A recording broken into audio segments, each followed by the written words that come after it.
Let's watch this video. Arya abantu bakumenya ariko bagashyira n'ijambo ryitwa kukumenyera. Hari igihe ugira ikigeragezo gituma abantu bakumenya cyamara undi mwaka akazamo n'akamenyero. Ibintu byo kwibaraguza ku muntu umubaza ngo na n'ubu nturabyara, ubona nta mwana ahetse, utarigeze ubona atwite, utaramukoreshereje baby shower, ubundi muwamubaza iki? Uzi ko hari igihe muzabaza umuntu bitewe n'uburyo yadepurimye akikubita imbere yanyu. Urabaza umuntu ngo na n'ubu nta sheri, nimba nta invitation yaguhaye, nimba bataramwerekana mu rusengero, ubundi ibintu muba mwibaraguza mu bantu ni biki mubaza ubusa? Urabaza umuntu ngo na n'ubu nta nzu, ubundi aba hanze. Okay. Umuntu arakubaza ngo uriya mukobwa ko runaka ko bambwiye ko mwiganye, ngo wambwira imico ye ko nshaka gutambutsa ijambo, urajya guperereza wamujyanye, wasanga ari ibamba ukajya umenya kunyunguta bombo yakururiye.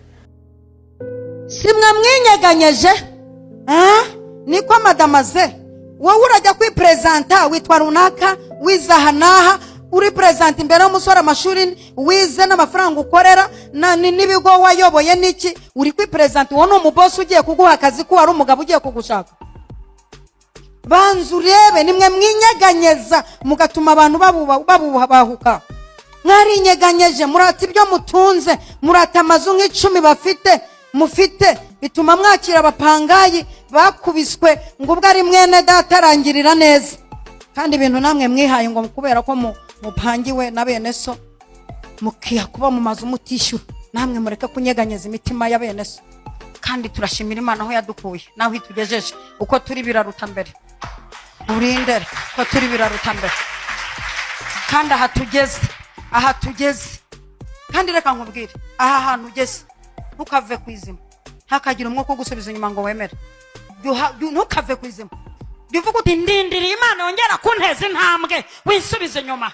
Yewe Yesu ndi kugenda mubona. Abandi mwubatse za kampani murundumuriramo abamusambanya, bituma kampani ya boss ihomba.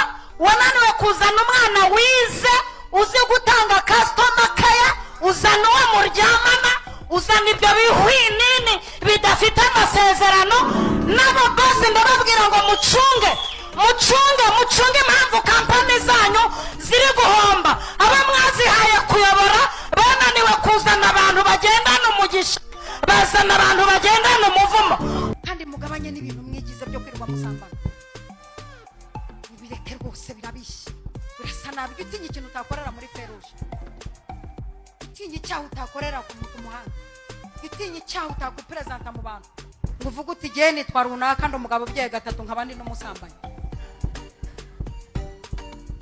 ko nawe urakipresenta.